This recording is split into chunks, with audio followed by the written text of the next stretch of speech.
ከምንም በላይ የዛሬው ፕሮግራም የተፈለገው በዋናነት ስራው ተጀምሮ የተወሰነ ምዕራፍ ቢሄድም የስራውን አጀማመር በይፋ ህዝቡ እንዲያውቀው፣ ህዝቡ ሲያውቀው ደግሞ በሃይማኖት አባቶች ጸሎት፣ በሀገር ሽማግሌዎች ምርቃት፣ እዚህ ስራ ሂደት ላይ ያሉ ኮንትራክተሮችም ይሁን አማካሪዎች እንቅፋት ሳይገጥማቸው ምንም አይነት የሰው አካልም ነፍስም ችግሩ ሳይገባ በተያዘለት ጊዜ ገደብ ህንጻው ተጠናቆ ለአገልግሎት እንዲውል አባቶች መርቀው ጸልየው የሚያስጀምሩት ህንጻና ፕሮጀክቶች የጸኑ ስለሆኑ ያንን አምነን ነው ዛሬ አባቶች ጸልዩ፣ መርቁ፣ አስጀምሩ ብለን የመጣነውና ዛሬ ስለጸለያችሁ ስለመረቃችሁ መልካም መሻታችሁንም ስለገለጻችሁ ከልብ አመሰግናለሁ። እድሜ ጤና ይስጣችሁ እላችኋለሁ። የፕሮጀክቶች አጀማመርና አፈጻጸም እንደ ሀገር በለውጡ መንግስት የታሪክ ጥፋት የተመዘገበበት ባህል አይተናል። በባዶ ቦታ ምንም ዝግጅት ሳይደረግ የመሰረት ድንጋይ የተቀመጠ እጅግ በጣም በርካታ ድንጋዮችን አስቀምጠን አጀንዳ እየፈጠርን የቆየንበትን ታሪክ ሙሉ ቀይረናል።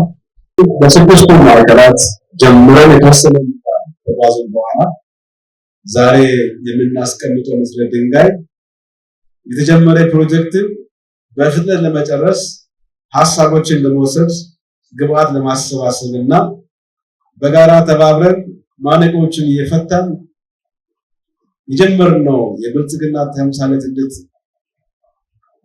የግንባታ ሂደት የሚያደናቅፈን የለምና በጋራ ከተባበርን እናሳካለን የሚል ሀሳብ ለመሸመትም ጭምር አስበን ስለሆነ በድጋሚ እንኳን ደህና መጣችሁ እላችኋለሁ።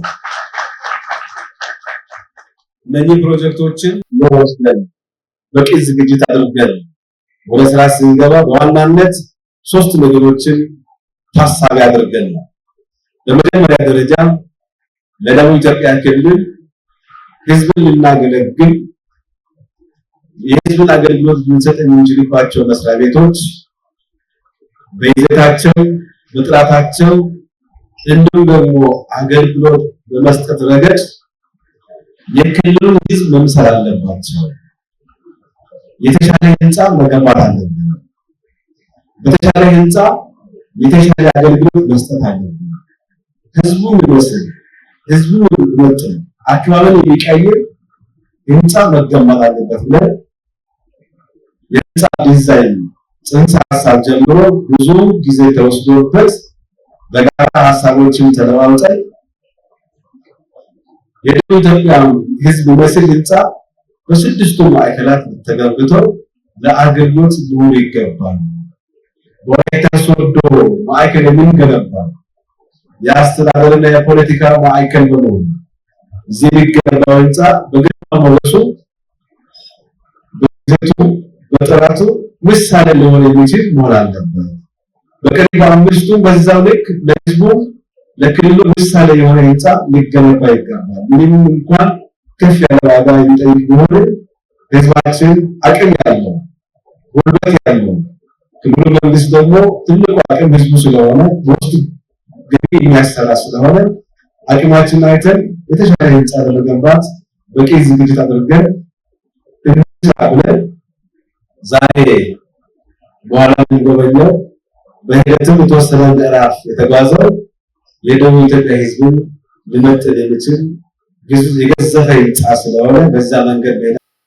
አንደኛ የራሱ ቢሮ ወይም ያልያዘና ያልመራ ህዝብን የብልጽግና ተምሳሌት ሊያደርግ ስለማይችል ቢሮዎቹ አገልግሎት መስጫ ማዕከላት የተሻሉ መሆን አለባቸው።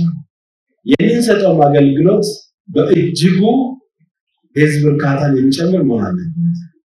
ከምንም በላይ ደግሞ በአንድ ማዕከል በአንድ ግቢ ሁሉንም አገልግሎት አግኝቶ የሚሄድ መሆን አለበት። ወደ ማዕከል ላይ ያሉ የክልል ማዕከላት ሙሉ በሙሉ ማለት የሚያስችል አግባብ ከአንድ ከፖሊስ ውጪ ሁሉም አገልግሎት እዚህ የሚገለግልበት ይሆናል። በአምስቱም እንደዛ በአንድ ማዕከል ላይ አንድ ተገልጋይ መጥቶ ሁሉንም ሊጠቀም ይገለገል መሆን አለበት። የተገልጋይ እርካታ የሚጨምር የአገልግሎት ጥራትን የሚጨምር በህዝብ ዘንድ ያለን ተአማንነትን የሚጨምር የኔን አገልግሎት በተሻለ መንገድ እገለገላለሁ ብሎ አምኖ መጥቶ የሚገለገልበት ማዕከል እንዲሆን በቂ ዝግጅት ተደርጎ የተጀመረና በሂደት የምናየው ስለሆነ ሁለተኛው ከዚህ አኳያ በተለይ የተሻለ የተባለ ዘመናዊ እና አገልግሎት ደግሞ ለተገልጋይ ምቹ የሆነ ማዕከል እንዲሆን ታሳቢ አድርገናል። ሶስተኛው ከየአካባቢው ማህበረሰብ ባህል ጋር አካባቢን እድገት የሚቀይር ቀጠናውን የሚቀይር የከተሞችን እድገት ተወሰነ ከፍ የሚያደርግ ዘመናዊ ጽዱ የእድገት ተምሳሌት የሆነ ከተሞች እንዲኖሩ እንፈልጋለን።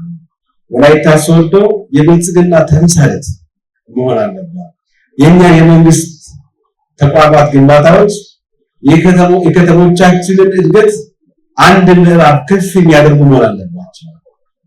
እኛ ግቢውን አስውበን ውጭም ደግሞ መንገድ ዳር ያለ የኮሪደር ልማት ስራ አቀናጅተን በደንብ ካለማ ይህ አካባቢ ቀጠና በጣም የተቀየረ ይሆናል።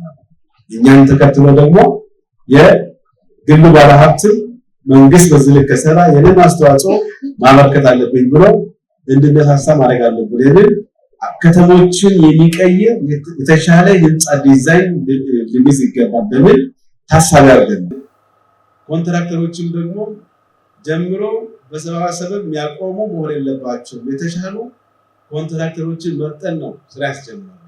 በጥራት በፍጥነት ጨርሶ እንዲያስረክብ በዛ ልክ ክልሉ መንግስት ወስኖ ነው በስድስቱ ማዕከል በምርጫ ጠንካራ ኮንትራክተሮች በአጭር ጊዜ ውስጥ ጨርሶ እንዲያስረክቡ በጥራት ሰርቶ እንዲያስረክቡ የሚል የፕሮጀክቶች አስተዳደር ስርዓት ላይ ልዩ ትኩረት ሰጥተን የምንመራው ማለት ነው።